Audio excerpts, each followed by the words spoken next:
Cooking time मराठीमध्ये सर्वांचे मनापासून स्वागत. आज आपण काळ्या मसाल्यातली सुकी गवारीची भाजी बनवणार आहोत. ही बनवायला खूप सोपी आहे आणि चवीला म्हणाल तर अतिशय भन्नाट लागते. एकदा माझ्या पद्धतीने ही गवारीची भाजी बनवून पहा. तुम्हाला नक्कीच आवडेल. तर चला रेसिपीला सुरुवात करूया. गवारीची सुकी भाजी बनवण्यासाठी कढईमध्ये 2 मोठे चमचे तेल घेतलेलं आहे. तेल छान कडकडीत गरम झालं की 1 चमचा मोहरी घालायची, अर्धा चमचा जिरं घालायचं. यानंतर अर्धा छोटा चमचा हिंग घातलेला आहे. एक मध्यम छोट्या आकाराचा कांदा बारीक कट करून घेतलेला आहे. आता हा कांदा आपल्याला हलका गोल्डन ब्राउन रंग येईपर्यंत परतवून घ्यायचा आहे. कांद्यामध्ये हलकसं आपल्याला मीठ घालायचं आहे, जेणेकरून कांदा लवकर असा परतला जाईल.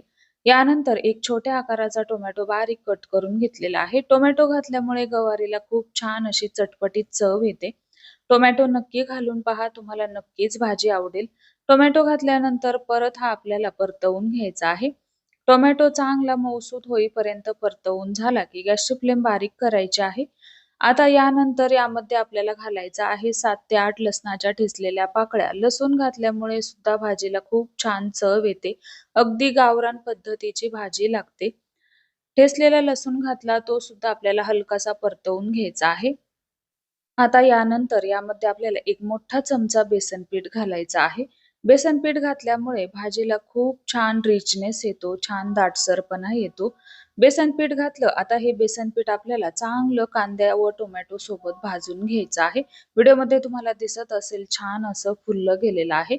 आता यामध्ये आपल्याला गवार घालायचे आहे. तर गवार इथं मी 250 ते 300 ग्राम इतकी घेतलेली आहे. गवारीचं प्रमाण तुम्ही तुमच्या आवडीप्रमाणे कमी जास्त करू शकता. छान अशी कोवळी लुसलुशीत गवार आपल्याला वापरायची आहे. आता गवार यामध्ये घातली. आता हाय फ्लेम करायची आहे व ही गवार आपल्याला चांगली हाय फ्लेम वरती परतवून घ्यायची आहे. याने काय होतं, गवार खाताना अशी उगरीट लागत नाही, छान चवदार लागते. गवार चांगली परतवून झाली की आता यामध्ये आपण घालणार आहोत मसाले. तर आता इथं मी सुरुवातीलाच सगळ्या भाजीचं चवीनुसार मीठ वापरलेलं आहे. तुम्ही मिठाचं प्रमाण सर्वात शेवटी घातलं तरीही चालेल. आता यानंतर अर्धा चमचा हळद घालायची आहे. 2 चमचे इथं मी काळा मसाला वापरलेला आहे. आपल्या रोजच्या भाजीचा काळा मसाला आहे. तर पोहे खायचा चमचा इथं मी वापरलेला आहे. मसाला तुम्ही तुमच्या आवडीप्रमाणे कमी जास्त करू शकता. जर का मुलांच्या डब्यासाठी भाजी बनवत असाल तर मसाल्याचं प्रमाण कमी ठेवा. आता मसाले घातले. आता ही गवार आपल्याला परत परतवून घ्यायची आहे. गवार छान परतवून झाली की गॅसची फ्लेम बारीक करायची आहे. आता यामध्ये आपल्याला कढीपत्ता घालायचा आहे. कढीपत्ता तुम्ही तुमच्या आवडीप्रमाणे स्किप सुद्धा करू शकता. कढीपत्ता घातल्यानंतर परत हे आपल्याला परतवून घ्यायचं आहे. आता यामध्ये आपल्याला घालायचं आहे 5 ते 6 चमचे इतकं पाणी. खूप जास्त पाणी घालायचं नाही.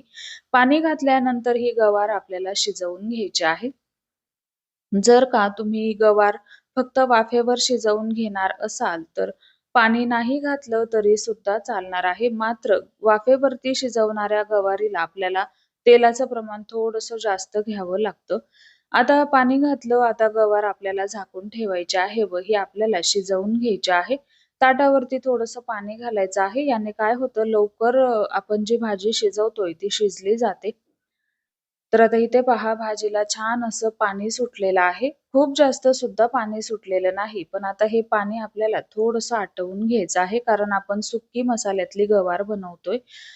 पाणी छान आटलं गेलं. आता यामध्ये सर्वात शेवटी घालायचा आहे शेंगदाण्याचा कूट. दाण्याचा कूट जर का तुम्हाला आवडत नसेल, तर इथं तुम्ही पूर्णपणे दाण्याचा कूट स्किप करू शकता. याऐवजी तुम्ही सुकं खोबरं मिक्सरला बारीक फिरवून घालू शकता किंवा ओलं खोबरं सुद्धा मिक्सरला बारीक फिरवून घालू शकता.